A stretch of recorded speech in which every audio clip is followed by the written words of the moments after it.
Good morning, everyone. I hope you can see the slide. So we'll just get started with today's kind of a special episode to talk and discuss about the upcoming electric vehicle launches in India. And there is a lot of traction. I think 2022 is definitely going to be the breakthrough year for electric vehicles, especially in the two-wheeler and three-wheeler category. So not only we are saying that the option of EV needs to be there, by the end of this year, some segments of the industry will only be able to buy electric vehicles or use electric vehicles. So I'm thinking about the e-commerce industry, and some will start preferring electric above the conventional vehicle. So given this pressure of which has now come on the manufacturers, there is a lot of traction, there is a lot of product launches, there is a lot of even mergers and technology transfers that we are seeing in this segment. Also, what the essential shift that is being driven by the state government of Delhi and potentially now after the budget will be driven by more urban areas across the country. There is a strong push for the e-commerce to move to electric, which while in most cities in India means two-wheelers and three-wheelers, but in the larger urban areas, it also means the four-wheeler cargo vehicles like the Tata Ace platform. And in that segment, the industry has been caught totally off guard because the products are not yet available.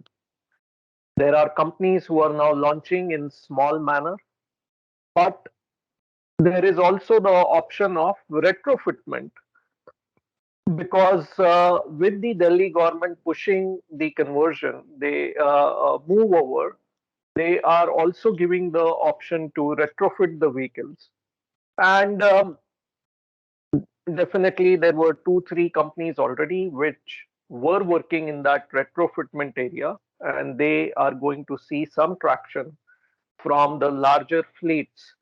The good benefit that the EV is going to get in terms of the e-commerce and delivery segment in Delhi is that these vehicles will have a 24 by 7 access into the city across weekdays and weekends. And this is a big thing because it is becoming increasingly tough to uh, ensure that the latest produce is available in Delhi in the morning because daytime deliveries are restricted by the diesel vehicles, right? So a day's load of produce needs to be within the city before the day starts. And with electric, that will get altered, that will improve the logistics for a lot of the daily produce as well. So, kind of starting to talk about the upcoming launches in India, we will start with the riper segment or the segment that we all talk about, which is the passenger car.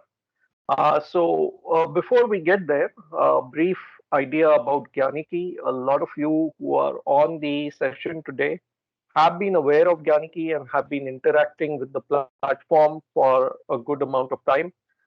However, for newer people, just to bring them up to speed, Gyaniki is a subscription-based technology platform, and it is largely centric to the industry professionals who are working in the EV product development and EV product sales and deployment.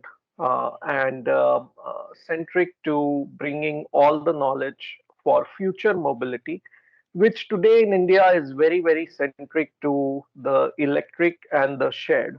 And in the future, we'll also see these other segments come into the limelight. What we also support with is the latest and upcoming trend, and this session is more to talk about the same. Right. So, what are the key market trends in the passenger car? And the segment in India is very, very unique because we can split the electric vehicle passenger car segment right down the middle into two halves. One is the platforms which will be below 15 lakhs and will have the benefit of the FAME 2 subsidy.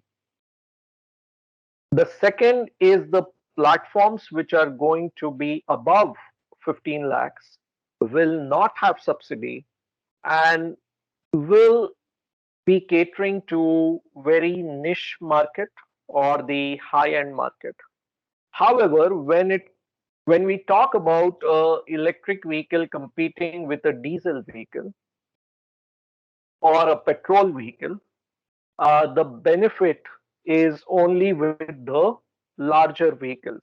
So at a SUV level, the pricing of a electric versus a petrol or a diesel does not differ that much. But in the entry level segment, in the low end, this this is very different, right? So it is very tough for a EV to compete with a diesel or a petrol or a CNG now um, uh, in the segment.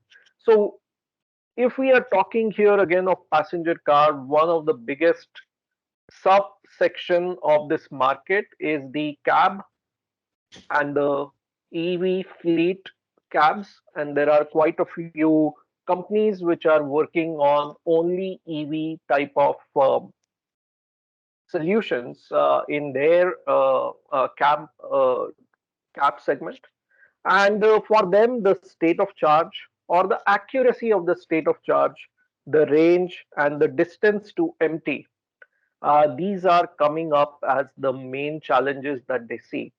And a lot has been talked about these points even by individual owners of the vehicle, and especially the distance to empty is something that they have been struggling with uh, uh, which is coming in way of planning their logistics and routes. And the range overall, definitely the variation in the range, driver to driver, vehicle to vehicle, is still significant. On the other side, we do see the individual purchaser of the vehicle. And for the individual purchaser today in India, it is all about feature loading. Uh, I think they care lesser about the range, but it's more about what additional features the vehicle is giving. Uh, this is a segment which is now well captured by MG and now by Mahindra also on their new diesel with the feature loading for the end customer. They are able to take a larger interest in the market, and this feature loading is going to happen in the EV as well. While the feature loading requirement will be less in the sub 15 lakh vehicles, it will be significantly higher on the upper end vehicles. So, and these features, I would say maximum of them are not dependent on the electric powertrain. So that is where we are seeing a lot of customer demand. And the individual purchaser is actually also ready to neglect the FAME 2 threshold, and so is the market. So the market is not really rushing to launch vehicles which are below 15 lakhs, and it is still holding on to the SUV demand which is there. So most of the launches that we will see in the electric vehicles are still going to be vehicles which are only assembled in India or fully imported and at a price point much higher than what we are talking about. Um, so we do see a lot of launches coming up, but most of them are going to be above the 15 lakhs, which kind of means that the sub 15 lakh market would remain a monopoly of Tata Motors at least for the first half of this year. And that brings in a significant advantage with the FAME 2 subsidy because that means all the subsidy is going to be taken by people who will buy the Tata Motors platforms. The other piece is also folks are looking for faster charging, even though home charging is the best and slow charging is obviously the best for the battery life. There is still a lot of anxiety about faster charging. So faster than the what is called as fast today, and we may see some solutions come up which may allow faster charging as well. So this is something that may come up as a add-on a provision in the vehicle to allow even faster charging. So let us look and talk about the frontline players in the passenger car segment. One of the most uh, anticipated or what everyone is eager for is probably to see the Wagon R as an electric vehicle. And that's not going to happen. At least that's not going to happen from Maruti Suzuki. There will be retrofitting outfits who are ready with the solutions for Wagon R retrofitment, but there is no plans of any electric vehicle launch from Maruti Suzuki, at least for 2022. Hyundai again has most of their launches coming beyond 2022. They would be launching six electric platforms between 2023 and 2028. 2022 may just see a facelift come for the Kona Electric. Tata Motors has the most planned roadmap. They are launching the Altroz, the Tiago, and the Punch in the EV versions. And all of these three offerings are going to be in the sub 15 lakh market. So again, we see a lot of advantage that Tata Motors will get from the segment. Mahindra is planning to launch the XUV 300, and it is very debatable if that is the right platform to concentrate on for EV, but that's what is in the product plan. And it will take till the later half of the year or the last quarter for this to come out. Jaguar, they have already done the I pace, and we expect the F pace and the E pace to come into the market. These will be again at the top end, beyond 60 lakhs to 1 CR offerings. We do expect some low cost sub 15 lakh solutions to come from Renault Nissan. They do have those segments that can be brought into India, but there is no formal announcement yet of which of the platform will come. It could be the Quid, it could be the Zoe, but there's no formal announcement yet. Chances are it will slip in 2023 and not happen in 2022. MG again is not going to bring another EV platform in 2022. It will only be a facelift for the ZS EV. Volkswagen and Skoda are ready to bring two models as a fully built unit imported into India, the ID4, and later in the year, towards the end, the Skoda Enyaq.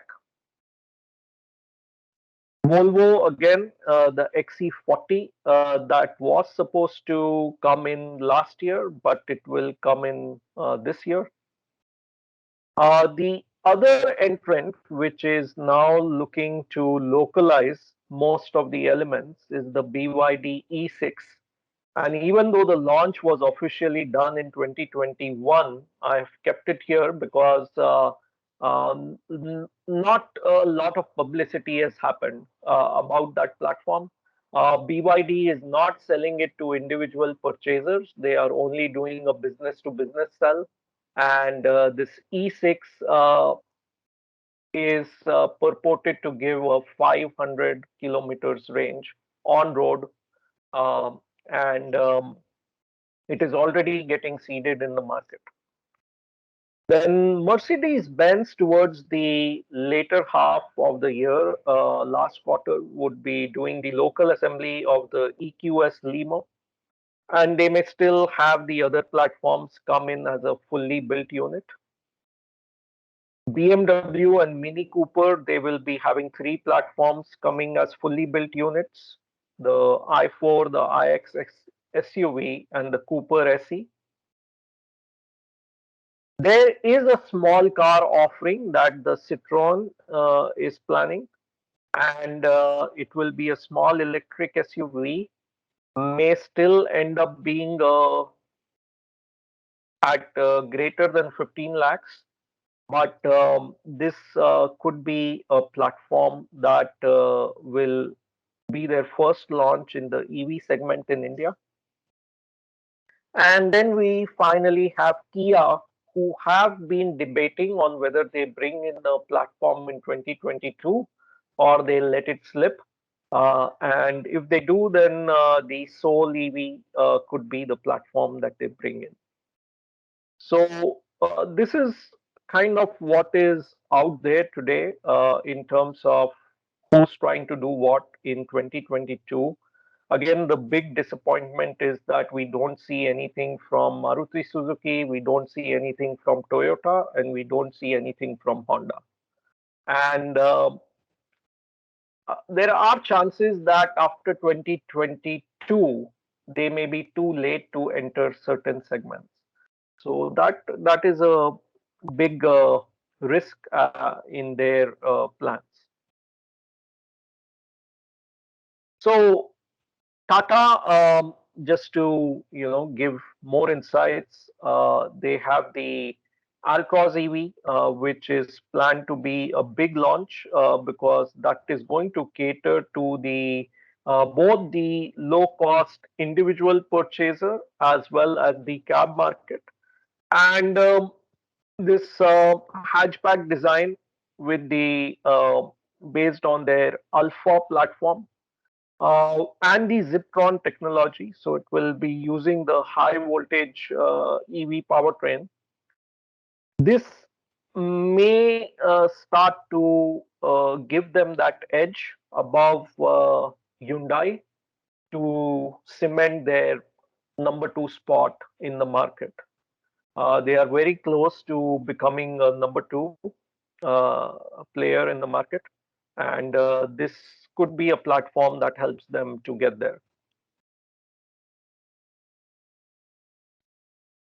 Then we have the Mahindra XUV 300, we have the Hyundai Kona electric facelift. So all these are already planned in the product plans of the manufacturers. We also have the MG ZS but it's more about feature loading. So when we talk about the EV facelift, we are not saying that the powertrain is going to be upgraded. We are saying that it is going to be more feature loaded to become more attractive and compete.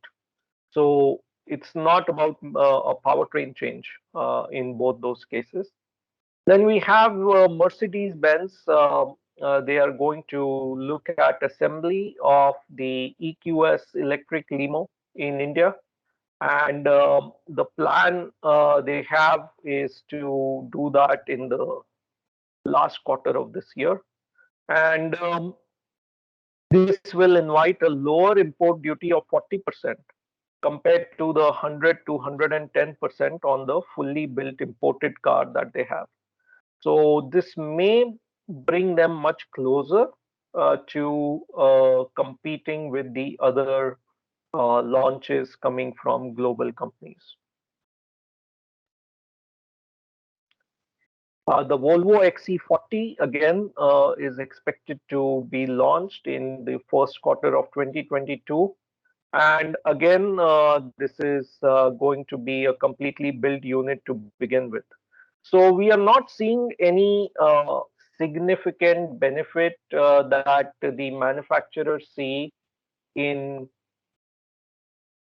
assembling these vehicles in India yet, and it will take some time.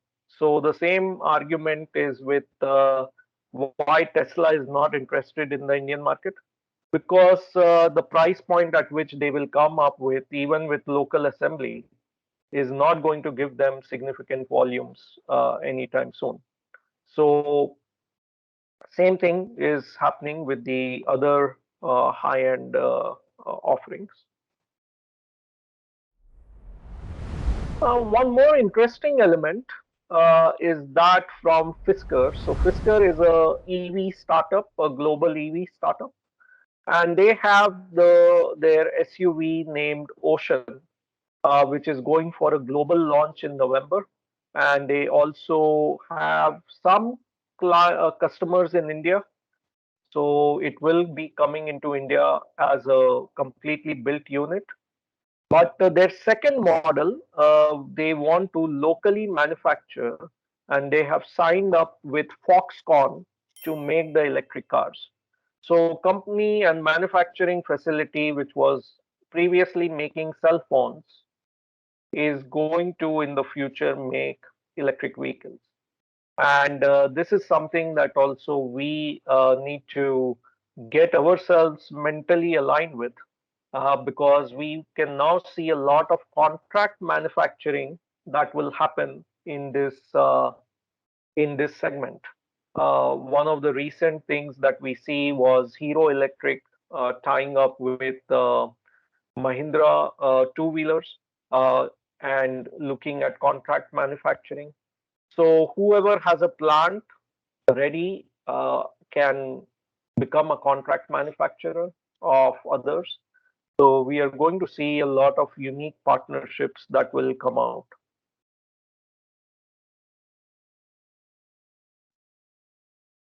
Right. So as I mentioned that the 15 lakh market will still be small in terms of the number of offerings.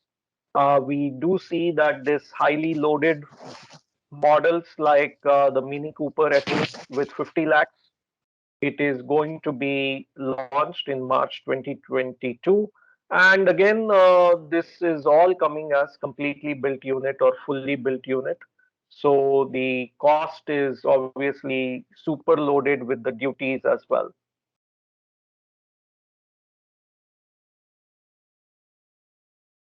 Right, so that's a bit about the passenger car segment and what is expected in 2022. Again, uh, in order to summarize, very little to come in the zone of affordable EV. It doesn't seem to be on the cards. And the only one who's coming close or below the 10 lakh mark is the Tata Motors, and they will have multiple offerings in the segment. So it seems like Tata Motors, market to lose at this point of time.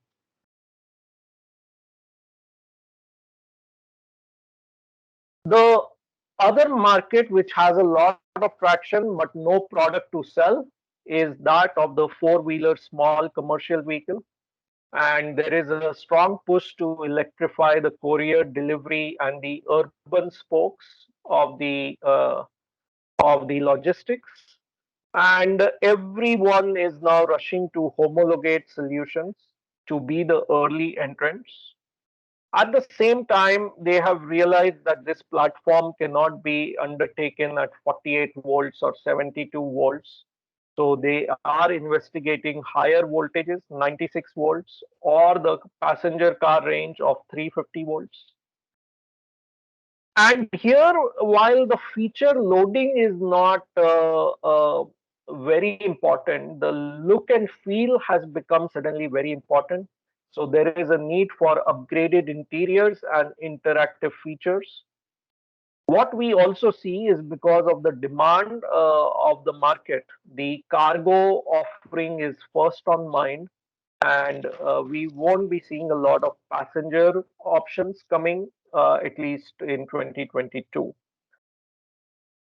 There's also a very big downtime that this market will have with regards to charging, and they are looking at fast charging, or even potentially if they go to the 350 volt, commonize with the passenger car.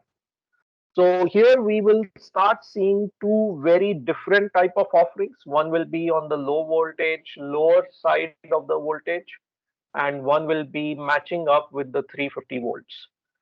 However, the demand is there and the product is not there.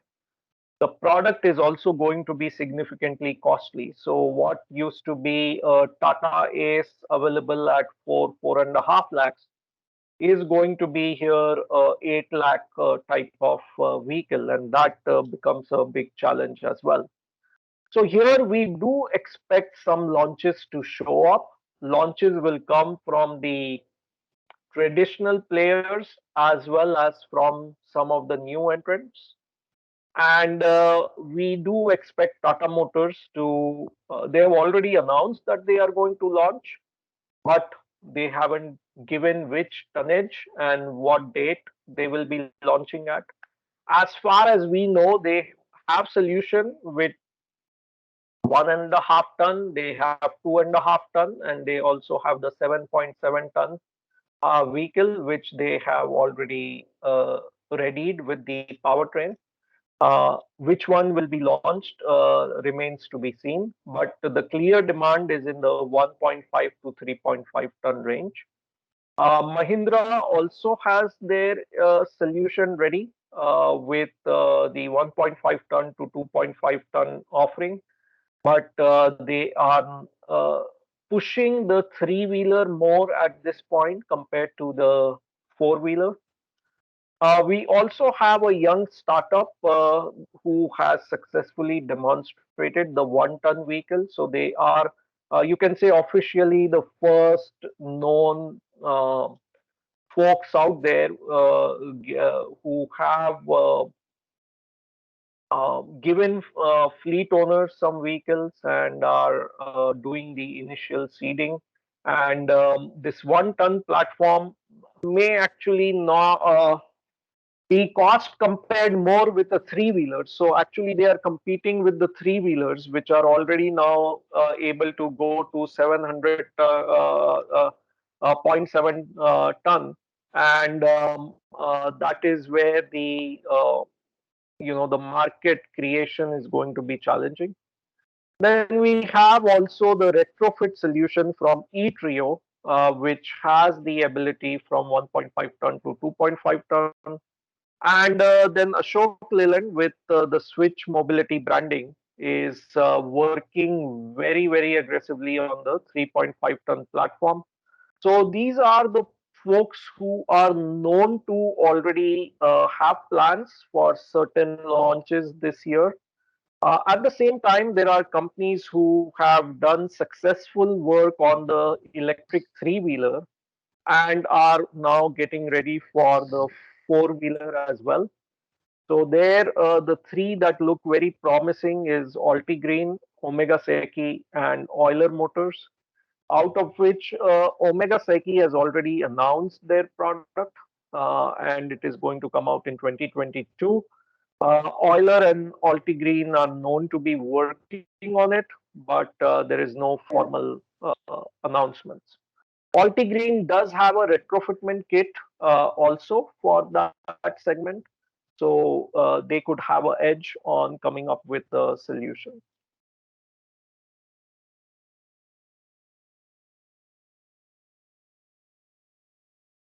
The trends in the three-wheeler segment are slightly more confusing and even more confusing after the latest budget. While there is a lot of focus on electrifying e-commerce, the demand is very, very clear. And even there is a push from the government to incorporate electric three-wheelers in the urban garbage disposal.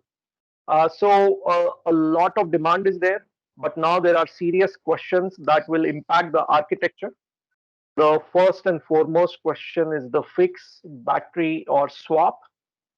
And there is a clear push now which is happening towards the swap, but then it requires a big rethink of the vehicle design as well. Also, there is this ability for the manufacturer to sell the vehicle without the battery, and then it makes sense to go swappable also. But there are few who are ready to sell without battery, and most of them don't want to do that.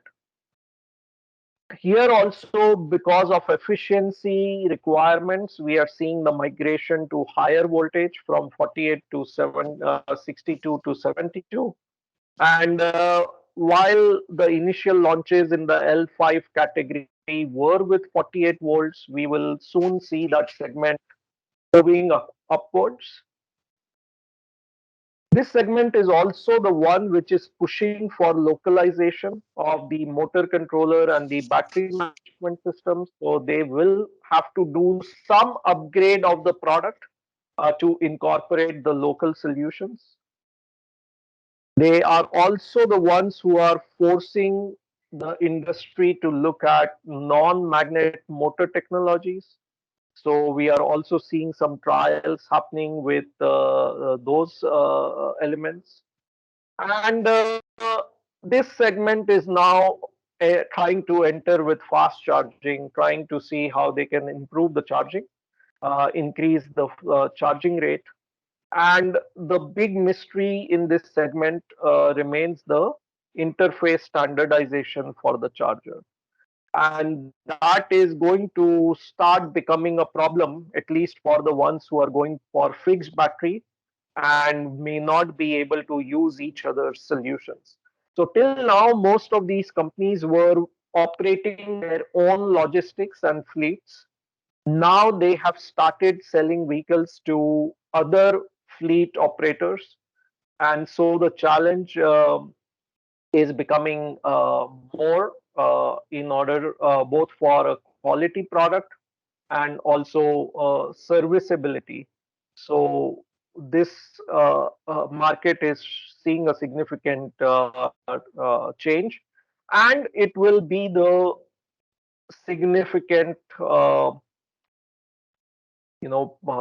in the market share for the EV in the three-wheeler segment. So 2022 is definitely going to be a big year for this segment. And we have, most of the companies launching upgrades of their existing platform. So these upgrades are positioning them in a very different or in a also trying to pitch that you don't need a four-wheeler, you can work your way with a three-wheeler cargo application. So Euler Motors, one of the key startups in this area, they have recently just in January launched their high load electric vehicle, which has a significant higher capacity. Then Mahindra is also looking to add one more layer to their product offering on the Trio Zor. Piaggio is already working on their next gen product with some additional capacity. Keto, they have late last year launched the bulky platform and they are going to upgrade that. We are going to see similar things happening from Gayam, Kinetic, and Omega Seki. And Altigreen is actually well positioned because they have a good control over the supply chain than the others, and they have their NEEV platform also, which will see an upgrade this year. Also, we are expecting L5 market launch by Ampere. They already have L3 solutions, but we will see some L5 entry by them. So this is with Greaves, and they have done significant acquisitions in the L3, L5 segment to come up with a strong portfolio. And while we won't see a Bajaj launch this year, we will see a TVS three-wheeler launch this year. That is what is expected. That may be the first big player, or Piaggio is already there, but TVS would be the first traditional player to come into this segment, pipping out Bajaj by a few months. So while the trend has been to go to L5 application, Mahindra has been working on the L3 launch, and it is an amazing price point that they have launched their L3 on. So compared to the e-rickshaws being sold in the market, this L3 platform, the e-Alpha Cargo, priced at 1.44 lakh, is a significant improvement on the price point. This can be a game changer in the market because previously you were getting a very low quality e-rickshaw at the price point of 1.5 lakhs. And Mahindra Electric has been able to bring a good, decent application at 1.44 lakhs, and this can actually be a big element. So um this is a game changer, and instead of concentrating on L5, this is also showing that L3 could be the the zone where the significant volume addition will happen. So we are still debating what will see the real market demand. Would it be the L3 or the L5? But if L3 can deliver this price point, L5 can no longer compete because L5 is everything 3.5 lakhs above. So this is a big uh, change that we are seeing. Coming to the electric two-wheelers, again, similar questions like the three-wheeler segment. The focus is to electrify the e-commerce, still not focusing on the individual purchasers that much. Fix or swap, again, a big mystery. Sell without the battery. There are now solutions which, like companies like Bounce, they have started selling without battery. The migration to higher voltage, the localization of the components, and the charger interface standardization. While all of that is happening, 2022 is going to see something that we were not expecting yet in the market, which is the rise of the bikes. So the motorbikes are going to see a very successful 2022, and there is a significant number of launches which are planned. We are just capturing a few of them here, but these are all on the higher end, right? We have the Hop Electric and Torque Motors, who, after a lot of engineering and a lot of ups and downs, have launched their Kratos platform. The Devote Motors, they are coming up with an e-bike. Okinawa is coming up with the bike. We also have Ultraviolet now finally getting ready for full launch with the F77. and Revolt is going to add one more platform, which is a cafe racer. So the fact that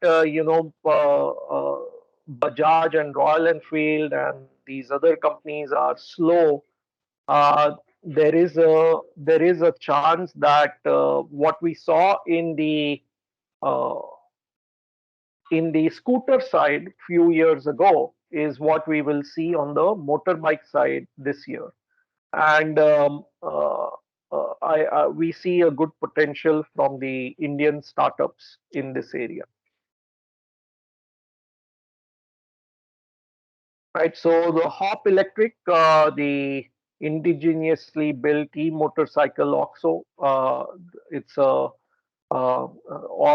getting ready to launch. They are also adding 10 new experience centers, and they should get into retail footprint in 300 cities by the end of this year. So that is a pretty strong roadmap that they have. And Hop Electric is definitely a company that has already created, uh, enough vibes in the market. So we do expect a good product from them. Similarly, on the scooter side, there are a lot of new launches planned. Some are eagerly awaited, like the Simple Energy Simple One, which is supposed to outright compete and surpass Ola and Ather. Uh, that is widely expected to launch very soon. We are also expecting a very big launch from Hero MotoCorp, uh, which is still getting. Uh,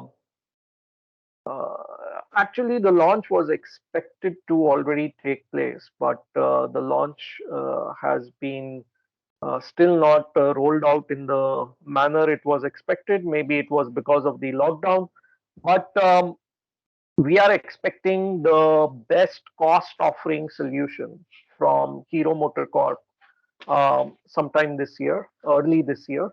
Bajaj is working on a Chetak upgrade, which is going to come in the Q3 timeframe. Hero Electric is coming up with new offerings and will also now benefit from their recent manufacturing interaction with Mahindra. TVS is not going to launch a new platform this year, but they will upgrade the iQube. Vespa and Honda and Suzuki, they are bringing their platforms in India, but these will all be at a higher value. Same would be for the Husqvarna Vector. The two Indian companies, which are two, three Indian companies who are coming up with their launches, we have Aventos with the S110 platform, we have E2Go with Odyssey Electric, and the Okinawa with Cruiser.